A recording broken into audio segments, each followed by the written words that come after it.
Well, we intellectually know the value of being willing to fail, the value of experimenting and having room and freedom to fail. We even may know the term fail forward, but not everyone puts their money where their mouth is with regard to themselves, their own efforts, and the people around them to really embrace failure. Today's show is with a guy who built a business from $500,000, from 500,000 through over $440 million in sales by a succession of failures and embracing the failing and the learning from failure. So listen in to the story of what it is to be willing to fail.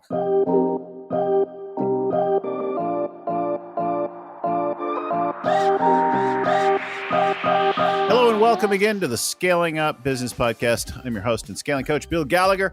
On the show with me today is Brian Scudamore. And we are talking about his new book and all that. So Brian, you in Vancouver today? I am in Vancouver, finally not on the road. I've been on a whirlwind book tour and it's been enjoyable, but it is nice to be home with the family and with the business. Awesome. For our listeners or folks who haven't heard of you before or listening for the first time, Brian's a longtime practitioner of the ideas of scaling up. We've talked about him. He's been around our world a bunch. He's a Harvard business professor and a guest lecturer at Print. No, I'm joking. I was just like, when do I interject today? What? I'm a high school dropout, dude. I was going to keep pushing it. I was thinking, like, what shit could I make up? That was good. That was good. So he's a giant in business. So and created a whole bunch of things. You'll know him mostly around 1-800-GOT-JUNK, the business that he has built up, and then a variety of brands to go along with it. But of course, he's more of a college dropout than a college professor. But a brilliant education. Harvard did do a case study on 1-800-GOT-JUNK. And it's interesting because I was invited by Noam Wasserman, the professor who did the study. He said, why don't you come to Harvard and spend some time with the classes when they read your study and you can show up at the end. And so I got to not necessarily guest lecture in Harvard, but I certainly got to be there for a Q&A, which was fun. Awesome. Well, and you participate in a lifetime of education in a variety of ways, not the least of which is learning, and you've been going to the MIT program forever. So, Yeah, I'm a big lifelong learner for sure. I mean, the school of hard knocks is the school that I seem to study from. I went from kindergarten to college, 14 schools, if you count them all. I never finished high school. I never finished college. And the only diploma I have is, true story, kindergarten. Isn't that awesome? I love that. I wish my dad thought it was awesome. Well, if you were living in a van down by the river, battling some substance abuse issues or cooking up meth in the van, it'd be a different conversation. Of course it would. Yeah. But, so I went to 16 schools before I finished high school, and I would finish 2 years early. Wow. I took an early out instead of graduating in the typical way, but I'm not technically a dropout of high school. And I did drop out of college, and I was so excited to get my son to go to a great school, a great program. And, he did a brilliant job, and he's really smart, and then he dropped out after one semester. And like a lot of things, he was just done. He was ready to quit. And we said, instead of running away from school, why don't you run to something? So before you quit, find the next thing. And we said that in high school too. And that worked really well because he, unfortunately, we thought I'd just slow him down so that he'd stick it around. But instead, he came up with a really cool job, like almost instantly, and became self-supporting. So one semester, and then he was out. And today he has a funded startup with a team of, I think, 7 now, and his office and international investors. And he's done fun too. Exactly. It's so easy. That whole thing of I was going to fix my college by sending him out. No, didn't happen. Yeah. I think it's easy to look at kids and be like, well, they've got no idea where they're going. You know what? They don't. I think of myself at 18 years old and starting the Rubbish Boys before it became 1-800-GOT-JUNK. I didn't have a clue what I was doing. And I Yeah. wasn't that smart to go, wow, I'm going to build an empire here with 1-800 Got Junk and we're going to be the largest junk removal company. I was just out there failing, making mistakes, learning, and continuing to evolve the model until I was in the right place at the right time where I thought, wow, this could actually be something. And one of these days it might. Exactly. I'm still working on it. One day we're going to figure that out. Yeah. So it's not just 1-800 Got Junk now. You've gone into other areas. And before we talk about so I teased kind of an aspect of the book in this discussion of education and life path. But before we get into that, O2E Brands, right, is talk about that for a minute and the other stuff that you've got behind 1-800 Got Junk.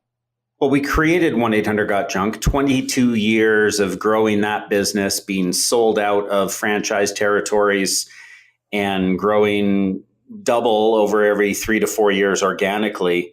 We said, we've got to create something else here. I mean, the entrepreneurial boredom can kick in and you want more growth. So I stumbled across a business called Wow One Day Painting. I was having my home painted. I got 3 estimates, referrals through friends and family on Facebook. And the first 2 came in, and the first guy, reeks of cigarette smoke and he's late. Second guy, just like the first. The third guy comes in completely different, uniformed, professional, clean cut, smiley, happy guy, says, I'll paint your home in a day when we agree on painting day. The quality, my prices, they're all great. I've done this for 22 years. And I was intrigued. I didn't think he could actually do it. And I wanted to give him a shot. And lo and behold, the end of the day, 6:30 p.m., I come home, floor to ceilings, molding, trim, immaculate. And I was like, wow, how do you really do that? And he said, well, the company's called One Day Painting. I said, have you ever tried to franchise? He said, I have, but it doesn't work. You can't franchise this model. I said, let's grab a beer. I bet I can change your mind. I merged with him and then ultimately acquired the business. And now we've got over 50 franchise owners with Wow One Day Painting taken on the world. And it's certainly been a really cool model. So we said, how can we take these other brands we're starting and going to start and put them under an umbrella company? And when we started thinking about what do we stand for, we were always in the business of making the ordinary business of junk removal exceptional through customer experience. We're doing the ordinary business of painting. We're making that exceptional. So we called it O2E, ordinary to exceptional. And it's been amazing how it's evolved because we've taken people who have said, I'm entrepreneurial and I don't know if I've got a business idea or the right one or where to start. Maybe I should learn about business by starting a franchise, by learning with you. And we get to build something much bigger and better together. Ordinary people doing exceptional things. That's really great. And great that you began to discern that pattern, because you're an expert in that, and the mechanism is franchising, but there are lots of people who do franchising in a mediocre fashion, right? Or who fail at it, say it can't be done. Yeah, franchising is a tough game because if you have the wrong franchise owner, trying to get that person out to part from the 150-page legal agreement you've got, it's a challenge. If you've got the wrong employee, as any of your clients and people that you coach would know, you can generally pay them, get them out fairly easily. It's a unilateral decision. But in a franchise system, it's not that easy. And the courts generally favor the franchisee when the big bad franchisor is trying to get them out. So to get it right, you really have to get good at picking the right people. And for us, culture has just been everything. Recruiting based on culture, training on skill in our systems, and then growing this together. And if we don't have people in O2E Brands that want to build it together, that don't truly depend on each other as partners, we don't even call our franchisees. We call them franchise partners.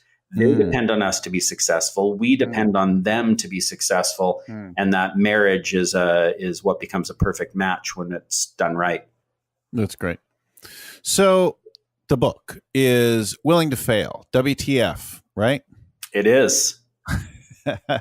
And how failure can be your key to success. And we talked about failing out of school in the beginning. So talk to us about the book and the intention, the ideas. Tell us all about it.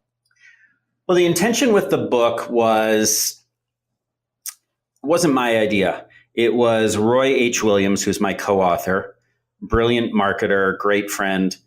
And every year we go down to meet him in Austin, and he does all our radio creative campaigns, and he's a genius. And so I trust him. And he kept saying, Brian, you got to write a book. And I'm like, Roy, I know you tell me that every year. And he goes, no, I'm serious. Now's the right time. You got to write a book. And I said, I buy books. I don't read them. Yes, I like to write, but I don't have the time. He goes, no, you got to write a book. And I said, my ego doesn't need it. He's like, Brian, you're missing the point. This isn't about you. This is about the message of your stories that will inspire others and make a difference in their world. Yeah. So I trusted him and said, okay, let's talk. I found myself back in Austin where he said, I'll make it easy for you. We'll lock you into the Wizard's Tower. It's a real place. And there we are, spiral staircase, sitting down, drinking a couple of glasses of wine. And he was he had me mic'd up, and he asked story or question after question after question. And I told story after story after story.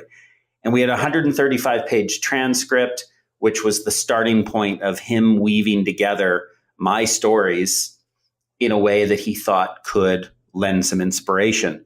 And then, of course, we built on it and added more and got it to a point where we were happy.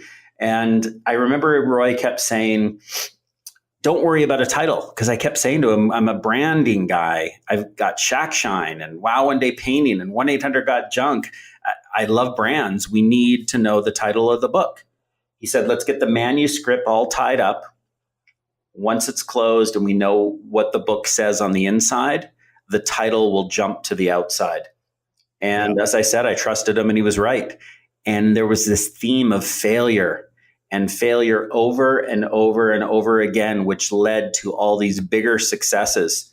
And so the title, WTF, which really stands for willing to fail. And it taught me to look at failure in a different way. That's not what my kids think it stands for. Exactly. I got to be careful when I show the title around home.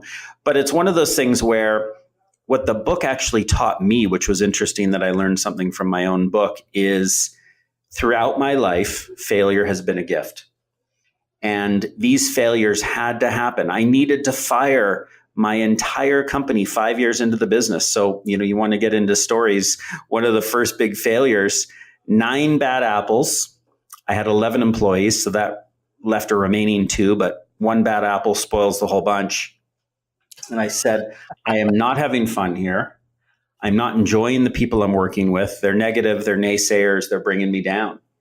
So I brought them all in one day. We had 5 trucks, $500,000 in revenue, and I sat my team of 11 down and said, I'm sorry. I'm sorry I've let you down, but you're the wrong people. I haven't hired the right people or trained you right or given you the love and support that you need to be successful, and time to part ways. So we parted ways, and I did a group firing, and I had a struggle of the next 3 to 6 months. I don't remember exactly how long because it was a hard period, but rebuilding the business, but this time based on finding the right people and treating them right. Yeah, that's so learning from the lesson and then just wiping it out and starting over again. And it would be far more common that we would try to salvage something and do a little bit of a half measure, right? Yeah, I think that's what we do often as entrepreneurs. And have I made some bad hiring decisions since? Yeah, of course, a few. But when we do that, we often, how do we fix the department? How do we get rid of 1 or 2? Sometimes, and I've known other entrepreneurs that have followed in those same footsteps. We had a franchise partner in Philadelphia, Alan Reamer, who calls me up one day and he's like, I hate my team, Brian. And I said, well, I can tell you they probably hate you too. And he said, no, you don't get it. He goes, I seriously have the wrong people. And I said, well, you've heard my story. You knew what I did. Yeah. And he thought about it and called me back the next day or a couple of days and said, I did it. I said, did what? He goes, I got rid of the entire team. And I'm like, well, I didn't mean go get rid of everybody. But you know what? He did it. And he also would agree it's one of the best things he's ever done. Because sometimes we make these mistakes and, where Alan and I would both agree, I'm sure, is it was our fault as the leader. And what a valuable leadership gift to learn, you know what? We didn't bring in the right people. Time to start buttoning up our processes and taking our time finding the right people versus just putting bodies in seats. Yeah. And yet, once you've done that, right? Like people are like, "Oh, it's your fault." Well, so then why do I have to go? Well, because you've got to make a change, even though it might be your mistake and it might have cost them something. Like it can become unsalvageable, right?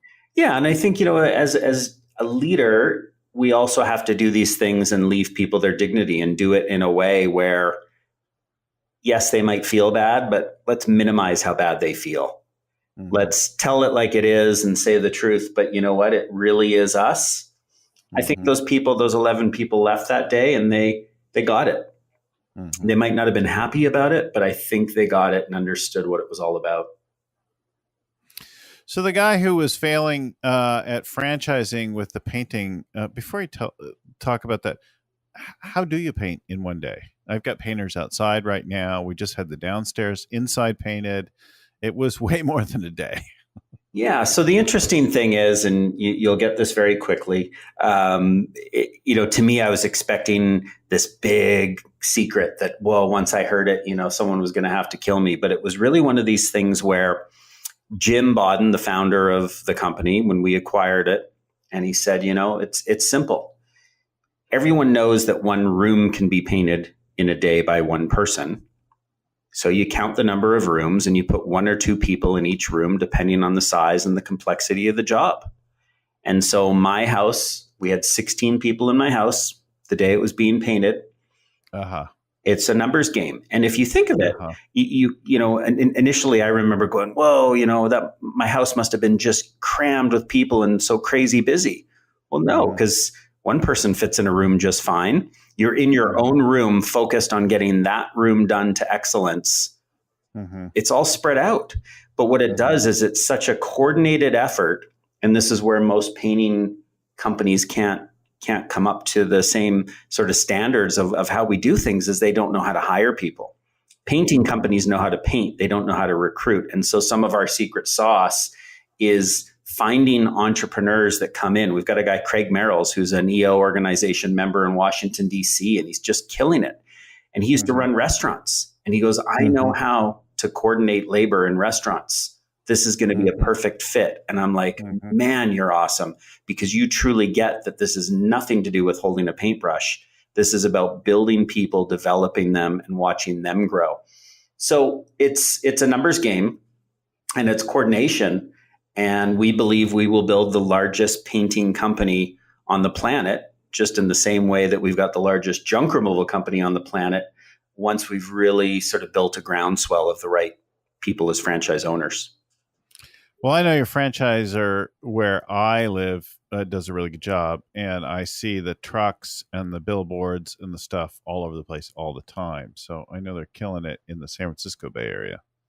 Yeah, we're building a business that we're proud of, and as you know, and all your people in your network would know, that it is not easy to build a business, but you figure out what you're good at and you stay focused on that. I think that, as you said, you're seeing the trucks and the billboards in San Francisco. Yeah. We're good at branding. We're good at finding happy, smiley people. We really play to our strengths, and we're building businesses in a fun way. And so it's attracted a group of people to us that want to belong, that they go, you know what? 1-800-GOT-JUNK is my home, or Wow One Day is my home. I'd way rather build something bigger and better together than building it alone. And that's what's been super exciting. And I have to say, unexpected. When I fired those 11 employees, little did I know that we would build something that has thousands of employees across 3 countries with this culture and this energy that is just contagious. It's really cool. So what are the other failure stories you can tell us? That's clearly, you ended up with a success there, but I know there have been other failures along the way. Regale us with some more of your fabulous failure. Fabulous failures. I love that. I'm going to steal that. So, I think one of the most fabulous is, let's see, it would have been right around 2008. So if you think back, that was a terrible time. Terrible time in the economy. Now, we had dropped $40 million in revenue, which, as about $100 and some odd million business, that was a lot. Yep. Now, we didn't lose revenue mostly because of the financial meltdown. we were really in growth mode and we should have had some good momentum there still. But what the real problem was again, a leadership challenge. I recruited. So I had a fellow, let me step back for a second. I had a fellow, Cameron Harold, who is known out there really well in the entrepreneurial world. He and I chatted yesterday. He's an awesome buddy of mine. And he was my COO from 2 million to 106 million. And we built something awesome together. We were having a blast, but we were two leaders at the top that were both fire ready aim types. I mean, huge ADD, there goes a squirrel, two ADD types that were sitting there going, man, like we were making changes way too quickly as the company was getting way too big for our own good. So I had to get Cameron out of the business, and firing someone who you were the best man in their wedding. I mean, that just feels awful. A big failure, but my board, my people around, we all knew it was the right thing to do. Cameron would tell you today, if he was on your podcast, that it was the right thing for both of us, for the company and for both our friendships and so on, and his career. It led me then to finding who was going to be the right COO. And I thought I had hit the jackpot. I found someone who, through referral, was a ex-president of a Starbucks division in the United States, 30,000 employees on their team. They moved to Canada, where they were originally from. And so getting out of Seattle was what they were looking for. And I thought, wow, what they're going to do to my little company is going to be phenomenal. I was wrong. And the failure was this: 2008, down 40 million in revenue, 14 months in, I've got to get this person out of my business, because while we weren't fighting, we just had different perspectives on what the business was about and where it should grow. I think that this person, this Starbucks COO or ex-Starbucks, didn't see my talents and gifts that I might bring in an ADD, quirky, entrepreneurial way to the business. And so we weren't really contributing together. Right. And I was getting to the point where I was being pushed out of my own business, and ultimately had a wake-up call and had to get this person out. Now, what was interesting is the leadership team that this person built, my franchise partners, no one was aware of how I felt and what was really going on. And I had to make a really tough decision to go against what everyone else believed. So I had franchise partners saying, Brian, you're not just willing to fail here. You're failing. You're making some really dangerous mistakes. We're going to lose the business. And I said, you know what? You got to trust me here. I see something you don't see. We're going to fix this, and it's going to take us time, and I need your help. And so we ended up, because of the financial meltdown and this mistake, laying off 52 people that year in 3 tranches. It was painful. It was depressing. It was hard. But you know what? What I ended up... Not just a layoff, but 3 times. I could feel that. And the people feeling like, what's next? Right? Yeah. I mean, the amount of tears you'd see in the office, and it was horrible. It was not the business that I was wanting to be building at that time.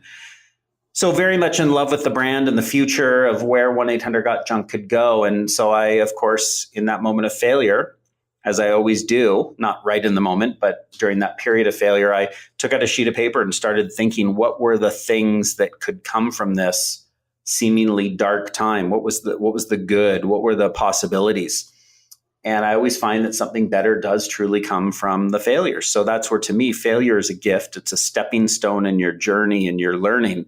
And what the stepping stone was for me is I reflected and I kept asking myself, why did I fail? So like 1994, when I brought in got rid of the 11 people, that was my failure. This one was also my failure. I fell in love with the pedigree of Starbucks. I didn't spend enough time in the courtship phase of trying to get this person on board to really know they were the right fit. And I took out a sheet of paper and divided a line down the middle. And on one side, I said, what do I love to do and I'm good at that this company needs? What am I bad at and don't like to do, but the company needs this? And I said, I need someone that is good at those things I'm bad at. And so I created a little painted picture vision, a job description that described not a job description, a description that described who I was looking for in that position, and got it out to my networks and started flying all over the country. And I finally found someone that fit perfectly. And it was interesting because 3 different people I reached out to came back to me saying the person you described is Eric Church. Not, they didn't give me 2 names or 3 names. They only gave me This- 1. And it was because I was so clear on what I was looking for that when I met people who knew that person I described, they told me who he was and where to find him. And the rest is history. He's here. It's been 7 years. We've gone from 100 million-ish when he came into the business to a current trend for 2019 of 444 million across all brands. Almost quadruple, because I believe we found the right leader for me. The right fit, yeah, and the right partner. So pointing to 2 things just to underscore. One of them is when you're in an adverse situation, you reimagine the future. So how is this the perfect circumstance to create sort of a new setting? So you incorporate the present situation and you reimagine then what it could lead to or where you want to go. So it's a blend of getting your current thing and then like a painted picture type thing, right? And then the other thing that I hear in there is how do I figure out what I love to do and what I hate to do? We do this about once a year with teams. You'll hear it called either love, loathe, and you'll hear it called love, hate. There's a slide I love with this character, Radio Raheem from Do the Right Thing movie, and love and hate are on his big ring fingers. Right. And thinking about that, then you can either begin to delegate, automate or abdicate things away, or you could hire them, right? Which is a form of delegation, and hire that person who complements you instead of trying to be that. I like you always wanted to be a better operator. I'm like, you know what? I'm never going to be that. And now at 54, I can finally say that. I'm never going to be a great operator, but turn something around, launch something fantastic, right? Of course. So figure out who you are and be that, like way better. And then start to give away all the other things. Hire the people around you, especially if it's your company or you're a leader in a department. Even if it's not your company, if you simply lead a team or a department, start to build it to suit you so that you can be effective or quit, right? I think we all get in our own way as entrepreneurs, as leaders, and it's finding someone who's better at doing what you can do than you are. And I think that, the whole hiring A players often hire other A players, but B players usually hire C players. It's really, how do you sit there and go, my ego aside, I can hire better people. I can have them perform better than me because I know that's the smart, right thing. It's getting people to see that. And so bringing in someone like Eric Church, I mean, the guy has been able to light this place up in so many ways. And I try and learn from him in so many ways. And I realize I can't learn that. It's not my DNA. And I don't need to, because he's doing it and he's building an amazing team. I need to be the visionary, the culture guy. He needs to be the implementer, the rigor and discipline guy. And it's working for us in a big way. I hear it. Are there other situational failures to share with folks that you're dying to tell? We're getting the idea of it, but I think some of the failure I've struggled with, which maybe I'll go into the personal side for a second. I had been stricken from about the age of 19 through to 29 with debilitating panic attacks. I have had depression on and off throughout my life. Now, what can I learn from those failures? You know what? There's still a gift. There's still gratitude in them. It makes us stronger. I wouldn't wish my panic attacks on my worst enemies in the world if I have any, if you're out there, but it's one of those things where I do believe that we learn things for a reason. And it as long as we can look failure in the eye and say, thank you, and acknowledge that there's a gift there, it allows us to be a better, stronger leader and human being. And so for me, exercise and diet has become an incredibly important part of my life, from understanding that when I get depressed, I'm no good when I'm trying to work from bed, or if I can't even do any work in bed. It's one of those things where I think as entrepreneurs, there's not enough people out there being vulnerable, admitting some of the things that we as leaders can suffer from. And so I think that's the reason why I chose just a minute ago to go to the personal side is it's okay. We have these things. I can't say that depression is a mistake. I can't say that it's a failure, but I feel like one at times. But what it teaches me is just how do I manage that? I'm a human being and life happens.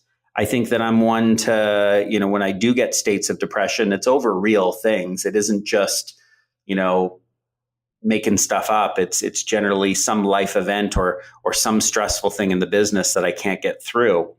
But learning to fight through it has been powerful stuff, and learning what works to minimize those things from happening. That's really so. Talk to me about helping your people learn to fail with grace, and how do you notice that you're as willing to let them do it, or do you put more pressure on them not to fail? So I would say you've got to walk the talk, right? I mean, when people when they see that I make a mistake and I own it, I think that starts to give permission to others to say, you know what Brian and Eric are saying is really true. We're going to make some mistakes. We're going to have some business units fail, departments fail, people fail. We're going to try lots of new stuff. If a leader doesn't work out in our business and they've really tried, but they've had failure after failure, we might sit down and have a conversation and allow them to have a graceful exit. But nobody's getting fired because they failed a couple of times. Like, this is we know people need to learn, and you learn by making mistakes. I've got a lot of skiers in the family, my kids, and it was amazing watching them ski and fall and cry and go, oh, I hate this, it's cold. But they work through the failure. And I talk in my book how I believe that passion follows commitment, not the other way around as most people think. People often think, you know what, find something you're good at. Hey, you know what, I love red wine. I don't want to work in the red wine business. I love eating. I don't want to own a restaurant. Find something you can commit to, an idea, like buying a pickup truck and starting to haul junk and making a living, but then realizing, wow, I am really enjoying this gig, working outdoors and building a team of people and watching things grow and making money. The passion certainly came from the years that I put in, and the passion grows each and every day. I mean, I feel like this is just bearing fruit all day long. But I think that people often think, just find the idea. I hear from entrepreneurs all the time who ring me up and say, hey, can we chat about my idea of my business I want to franchise? Or can we talk about my business idea? And they spend so much time thinking about the idea. And my advice is always find a way to start. Just get that MVP, that minimum viable product out there. Do what Airbnb did.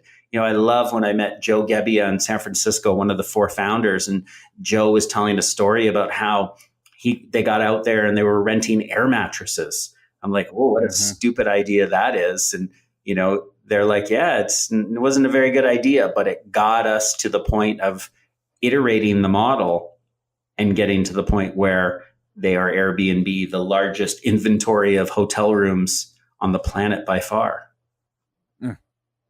Yeah, it's really great. We call it the pivot, right? In the world of techs and startups, that's the place where you're working on one thing and you move into something else. But what you're pointing to is that one thing isn't actually working the way that you want it to, and then you're connecting with something that you love. But in both cases, you're actually in motion. You're learning something.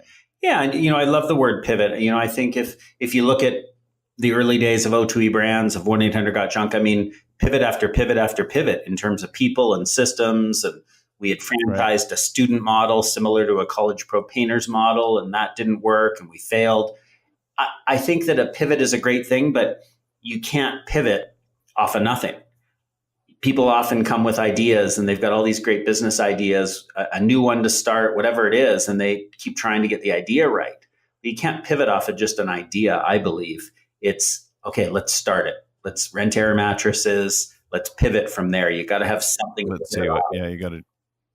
I had a couple tech companies in the past, and somebody asked me once, and we had started the business with a very modest amount. So my earliest attempts to raise a lot of money and a lot of key partners had failed.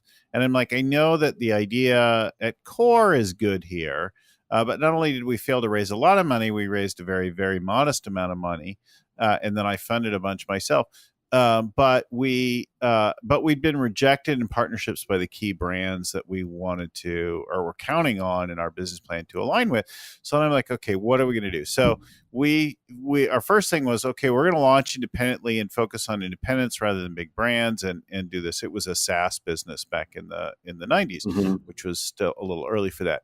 And that got a little bit of success, but then we started to realize it wasn't limited to this one category. It had application, other category, and people didn't really want to be part of our brand either. Just like the big brands didn't want to be allied with our brand, they just wanted to focus on their own brand. So it became more and more of a pure SaaS play from a portal play. And so then we started. So we essentially had two little pivots, and then we just hit break even as the market really imploded in 2001, and then I had some personal decisions to make about being self-supporting and stuff. But somebody asked me in the middle of all that, well, what would you have done if you had raised 5 million instead of 250,000? Right. And I said, well, I probably would have made the exact same mistakes, but in a more epic fashion. Right. With like better offices. Yeah. So I had done the same mistakes with more people because it was time to evolve the thinking. And I think the value in that was getting that MVP out there, like starting with something and playing with it, getting real learning. Because no matter how brilliant you are or think you are, you'll learn something. Yeah. What was your first What was your first podcast like? Have you ever gone back to listen to the first one you ever did? I have, yeah. So would be really funny to hear as my first radio show. Right. So the first podcast was a couple of years ago with Bob Bloom, who wrote Inside Advantage. Yeah. And I did a bunch of them, and it was not bad, but it was not as easy and as comfortable and confident as it is today. And also the production, what it takes to get a show together and out there and like all that. I think we did 6 episodes in the can before we launched and that kind of thing. But my first radio show back when I was 20 was a complete accident. So I'm 54 now. 34 years ago, I was doing some projects. I had a small newspaper. I was doing some photography around the music space. And one night I was in the recording studio I forget why I was there. I was like visiting with one of the on-air personalities and or just hanging out or whatever. I was 20, right? So, and the next guy didn't show up. And I guess it wasn't his first time or that kind of thing. And the other guy had to go. And so the program director, who was also a friend, gets on the phone with me. He's like, Bill, you've been around a station. You know the music. You should go on the air tonight. And I was both thrilled and terrified all at once because I knew that that sounded really great and I couldn't imagine what would it take. And maybe I'd sort of casually daydreamed about that, but I hadn't really thought about it very seriously. I was just hanging out. But now I suddenly had to do it. And it was awkward, right? Like I end a song without having another song ready to go. And I couldn't figure out this. And I fumbled this and I spoke and the mic was off and it was all over the place. Right. Yeah. But then I kept at it. And then pretty soon I had a show and then, I did some nightclub gigs and some private group events and things like that. And then pretty soon I was DJ Bill. Amazing. Now my daughter's friends call me B Ill. And so, right. Yeah, but I mean, you think of 34 years ago, how you've grown and changed. And I think of myself and all the evolutions I've gone through. I mean, thank goodness that we've gotten to enjoy this journey. And it really does, I believe, lead us to a bigger, better place, never letting us down. Well, hopefully you get enough working well that you can keep one foot in front of the other, right? But ultimately, if you don't quit, something's going to turn out. You're going to figure something out. Yeah, exactly. As long as you don't quit at something. Well, so I think we got the idea, right?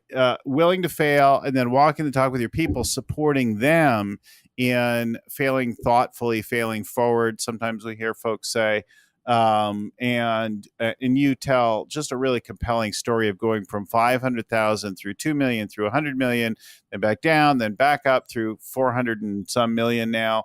And continuing to grow from that, and looking at being willing to try things and to learn from them along the way, right? That like arrogance and defensiveness and never helps you or anyone else. But that looking thoughtfully is the thing that I know about you that comes through. Yeah, and it's funny, the arrogance can get in the way, and it has for me. I mean, if I think back to a time where, what year would it have been? It probably would have been about 6 years into the business. And a close friend who was employed with me for a while, told me he was going out on his own. He calls me up one day actually and said, I've gone out on my own. We were still friends at that point. And he says, are you sitting down? He calls me up. I said, no. He said, you should sit down. I've just started a company called Trash Busters. And, I'm going to be in competition with you. And I said, I thought we were friends. When are you starting? He said, well, I'm starting today. And it shocked me and it rocked my world. And I got so angry for a couple of years that I did things like tried to intercept business, tried to sway employees of mine as to, why what he did was so evil and how I was so hurt, and tried to interfere with opportunities that he had. And I was so obsessed with the competition that I spent time actually not growing my business while their business was growing. And it's interesting. You can let your ego really get in the way versus just saying, okay, this happens. And how am I going to stay on my toes and be sharper and better and do a better job? So when I was able to get rid of the hurt and the anger and shift it to, okay, this is a positive. This has happened for a good reason. And I am going to get out there and find ways to learn from what they're doing better than us. And I'm also going to figure out how we can be even better than them to just compete on customer experience and compete on building better brands. And it was a scary ride for 5 years when they kept doing some interesting things. And they actually started in the United States before us. But then again, I look back and I go, when they started in Seattle, I very quickly raced to get our Seattle operation up and running as our first US operation, because I really had that fear of missing out towards a type of opportunity. And so, we wouldn't have grown as quickly if I didn't let the competition inspire my fire in a different way. Yeah. Well, our last business went through a couple of phases. One in particular where there was a competitive move to try to do something against us, and it got us. Well, it got my wife fired up and fighting back about stuff. And then other times where people did stuff and we're like, yeah, we don't care. Yeah. We're not playing that game. Yeah, you play the long game, right? And that's the way to win. All right. So the book is mywtfbook.com. We'll put the link, of course, in the show notes. You can go to mywtfbook.com and go find it there. Or you can just go to Amazon and find WTF Book, Willing to Fail Book, and Brian Scudamore, and get him there. Of course, we'll put a link to O2E Brands as well if people want to know and understand about your franchise opportunities, because they can hear that working with you is fun and cool. Just from the podcast. So Awesome. I thank you so much for being on that. I look forward to bumping into you in one of the conferences or something again soon. Are you going to Atlanta by any chance? I am not going to Atlanta, but I do need to get to one of the upcoming summits for sure, because I end up learning so much. And I know you. Anaheim is after Atlanta on the West Coast, but this will probably come out just after Atlanta, Okay. or right about the time that's happening. I don't know when the schedule is, Right. but so people will be hearing it right about then. And then, of course, after that is the Anaheim Summit. If you haven't been to one of our summits before, we have just a ton of great entrepreneurs and speakers sharing stories of how people build companies and all the mistakes and the things that they've learned along the way to growing companies through hundreds of millions and even billions of dollars. And it's just a great, inspiring mix of stuff for a couple days. You can go to scalingup.com and register there. And if you're not working with a coach, you could just list me as your coach and just let me know that you did that. And you'll get a discount on the thing. If you're working with a coach, then just indicate them. You'll get a discount on the registration for the summit. Well, I definitely have been to several over the years, but I've gotten so busy with some other things that that's where I've pulled back. But it is going to be time soon to get to another one for sure. So awesome. All right, it's time to close this show. Reminder to everyone, we're back here every week with a new topic, new whatever. So subscribe, share it, wherever you get your podcast from. You can, of course, go also and find our back catalog at scalingcoach.com, along with free downloads of our tools and worksheets. We'll even give you the book for free, the Scaling Up book, if you just pay for the shipping and handling. Scalingcoach.com. Thanks again, Brian. Talk to everyone next time. Thanks so much, Bill. As always, special thanks to the original growth guru, Vern Harnish, for being the inspiration and behind our shows. The show is produced by Crystal Carson. Audio production is done at Podfly Productions, and audio editing is done by Albert Burge. Our show notes are compiled by Ann Codina and proofread by Tim McGowan. If you got any value out of our show today, please share it, pass it along to somebody else. Let us know the parts that you love. Drop us a line. Drop us a message to info@scalingcoach.com. Of course, you can find us and all our back episodes at scalingcoach.com. We've got regular public workshops. We've got our Scaling Up summits. We've got free downloads of the tools. We've got a free book offer there. So lots of stuff for you at scalingcoach.com. Thanks again for listening. Keep scaling up.